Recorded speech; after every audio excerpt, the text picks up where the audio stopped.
Et on commence donc comme d'habitude, comme tous les vendredis, avec l'art à la une, le rendez-vous qui décrypte pour vous les actualités dans le monde de l'art avec Sybille Aoudjan, journaliste spécialisée sur les questions d'art au sein de la rédaction de Bismart. Bonjour Sybille. Bonjour Nicolas. Bienvenue donc sur le plateau de Smart Patrimoine comme tous les vendredis. Alors qu'est-ce qui a retenu votre attention cette semaine ? Alors c'est une histoire de concurrence qui se termine enfin. Il y avait deux salons en fait qui se positionnaient sur les œuvres antiques, les œuvres classiques qui scindaient le monde en deux. Et ces deux salons s'assemblent. Il y a d'un côté la Biennale, ex-Biennale des Antiquaires, et Fine Arts Paris, dont on a reçu le directeur il y a quelques mois. Bien sûr. Oui. Ce rapprochement est à l'initiative de la Réunion des musées nationaux, RMN Grand Palais, qui se fixe des nouveaux objectifs, ceux de montrer la vitalité des événements parisiens, en tout cas c'est ce qu'ils disent dans leur communiqué. La première édition aura lieu, comme aux habitudes de ces deux foires, au Carrousel du Louvre, du 8 au 13 novembre 2022. Mais ensuite, cette nouvelle foire rejoindra le Grand Palais éphémère en novembre 2023 et le Grand Palais normal à la fin des travaux en 2024. C'est ce qui fait que l'automne sera le moment des foires internationales à Paris, toutes périodes confondues. On aura donc la FIAC, Paris Photo et désormais cette Fine Arts Paris et la Biennale. Effectivement, l'arrivée d'Art Basel a dynamisé la place parisienne qui se hisse comme une ville incontournable du marché de l'art. Et Fine Arts Paris et la Biennale comptent bien en faire un atout. Voilà, donc on suit encore ce feuilleton qui nous anime semaine après semaine dans Smart Patrimoine. Et alors comment va se répartir l'organisation de cette nouvelle foire, Sybille ? Alors derrière le Salon du dessin et Fine Arts Paris, on a l'agence d'événements culturels qui sera en charge donc de l'organisation de ce nouveau salon. Et puis le syndicat national des antiquaires qui organisait la Biennale, apportera surtout son expertise sur des sujets qui étaient un peu moins traités dans le salon Fine Arts Paris, qui sont la joaillerie, le mobilier, les arts premiers, l'archéologie. La Biennale, effectivement, a longtemps été considérée comme un des plus beaux salons du monde, mais depuis 2016, elle est plutôt en perte de vitesse. Et donc aujourd'hui, il y a ce nouveau salon dont le nom est encore Fine Arts Paris et la Biennale, mais qui va sûrement évoluer pour quelque chose d'un peu plus court, sûrement. Et alors, on regarde à présent les actualités dans le monde des ventes aux enchères et on va parler de digital, mais aussi de physique, mais aussi de digital. Il y a une vente inédite qui a été menée par la maison de vente Agut. Tout à fait. Alors, cet événement s'appelait The On Virtual Sale.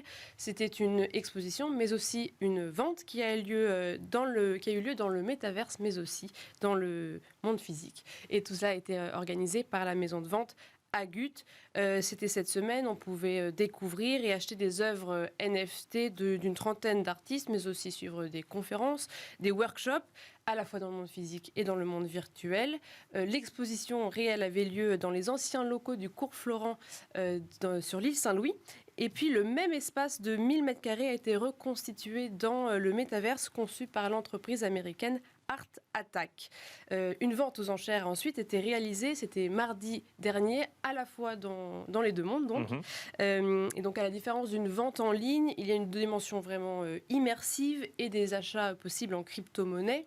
Les estimations allaient de 1 000 € ou 0,4 Ethereum à 100 000 €, environ 36 Ethereum, pour des œuvres assez différentes. Il y avait des artistes comme Jonathan Plezel, Thibaut Zeller, mais aussi une sélection d'œuvres NFT d'Okusai.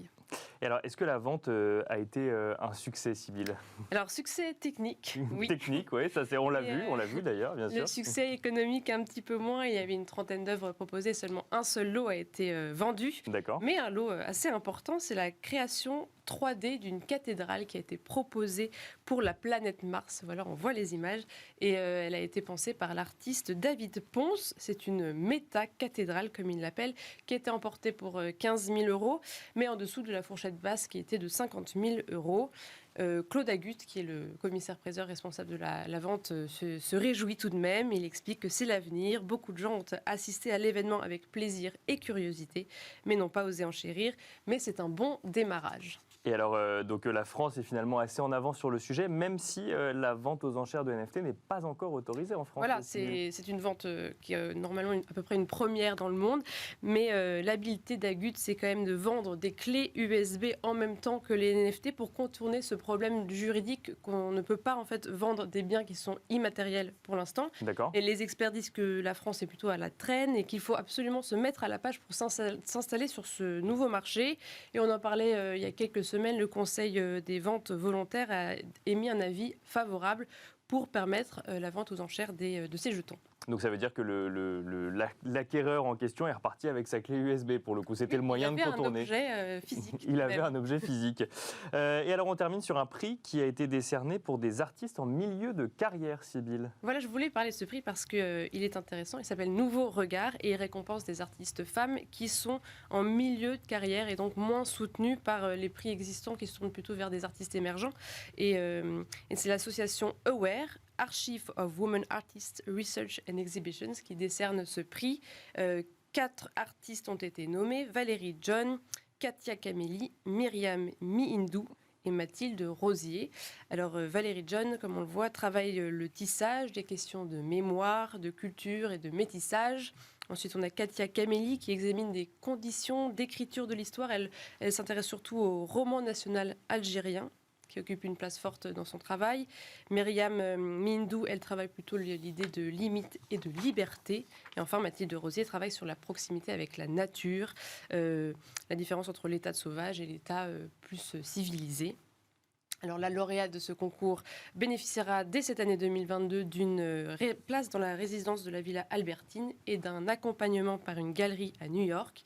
Et le second prix organisé par Aware est décerné à des artistes femmes justifiant de plus de 40 ans d'expérience.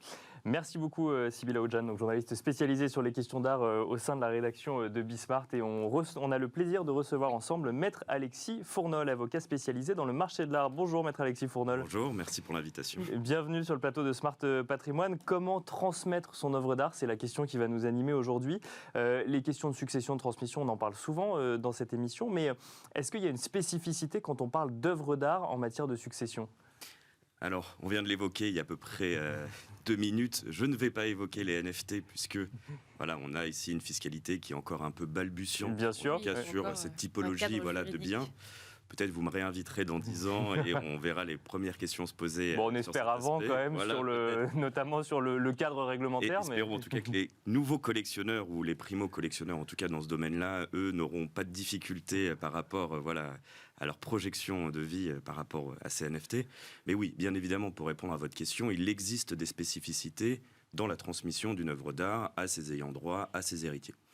Cette spécificité, elle a de multiples facettes. Alors peut-être par rapport à votre émission, on va parler essentiellement de la facette, on va dire, fiscale. Bien sûr. Ou en tout cas de la facette attachée à l'évaluation d'une œuvre d'art dans le cadre d'une succession.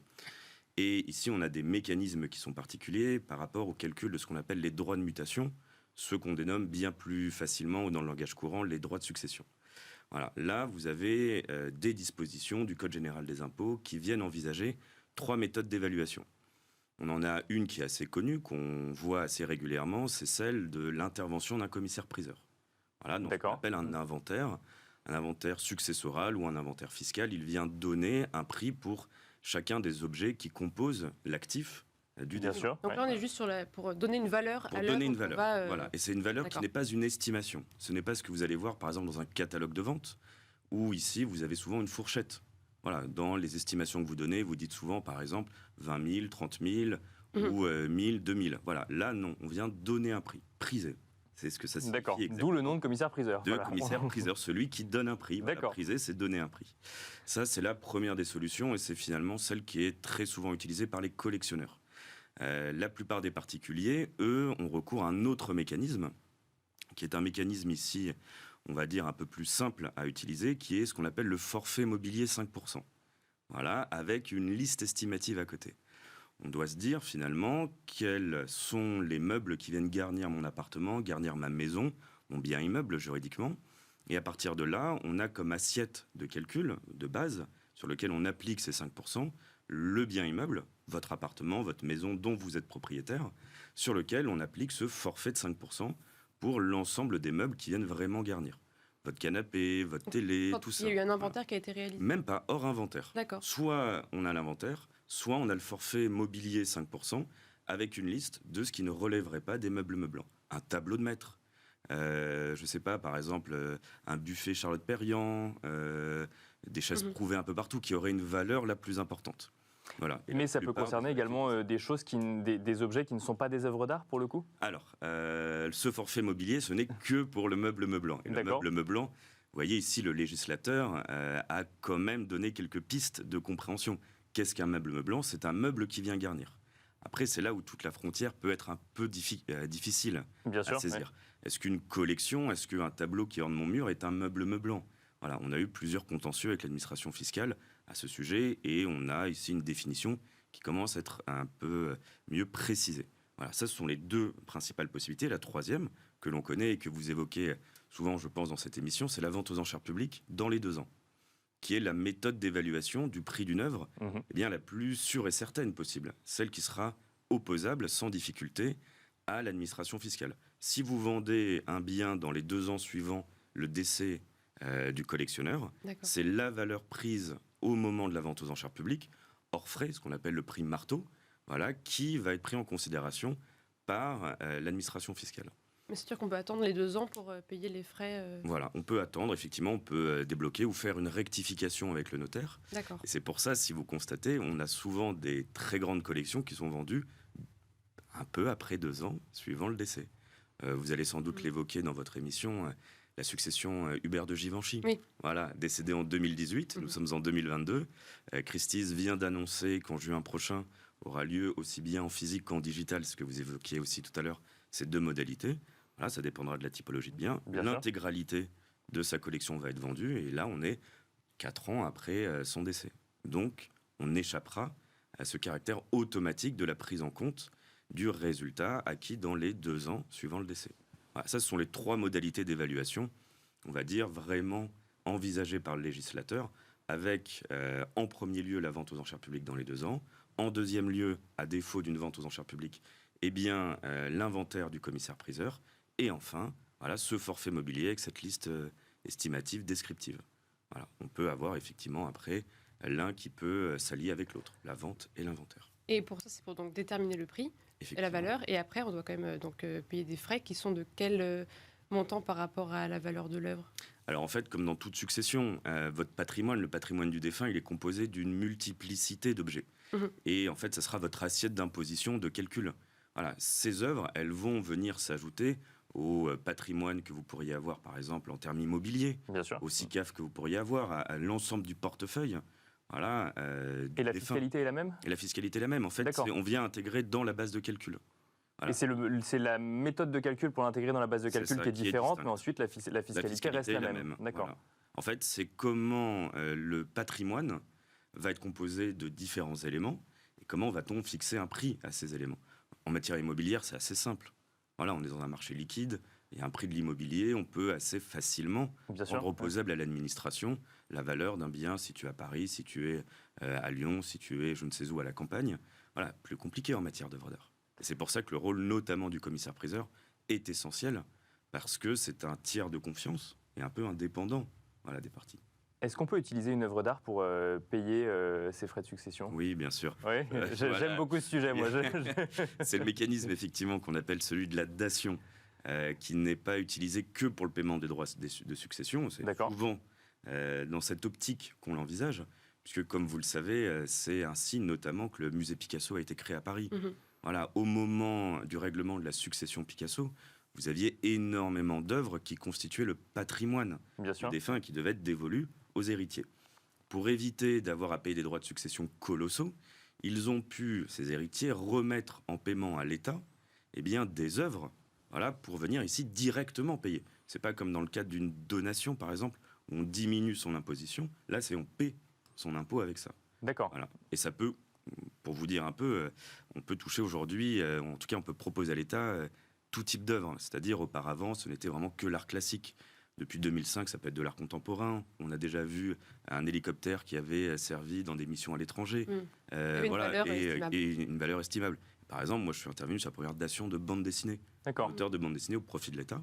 Voilà, c'était en 2020, c'était la première fois. Donc, c'est vraiment assez large. Bon, on imagine que l'administration fiscale risque de tordre un peu le nez si on lui donne des NFT quand même aujourd'hui. Pour le moment, effectivement, on verra peut-être plus tard. Si on a demain un musée qui accueille des NFT, Beaubourg ou autre, pourquoi pas, effectivement. Bon, il nous reste quelques secondes. Une dernière question, peut-être, Sybille. Est-ce que vous avez juste quelques précisions sur comment on peut faire pour, rapidement, comment on peut faire pour mieux préparer la succession de ces En tant que collectionneur? Oui. D'accord. Peut-être la double question à se poser, ai-je envie de laisser une charge à mes enfants?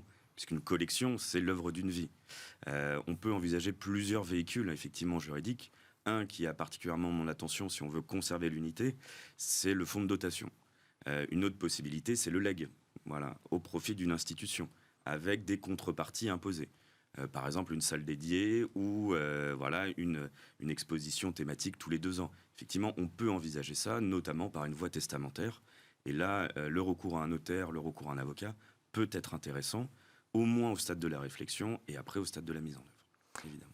Merci beaucoup, Maître Alexis Fournol. Je rappelle que vous êtes avocat spécialisé dans le marché de l'art. Merci également Sybille Aoudjan, journaliste spécialisée sur les questions d'art au sein de la rédaction de Bismart. Merci à vous de nous avoir suivis. On se retrouve tout de suite dans Enjeux Patrimoine.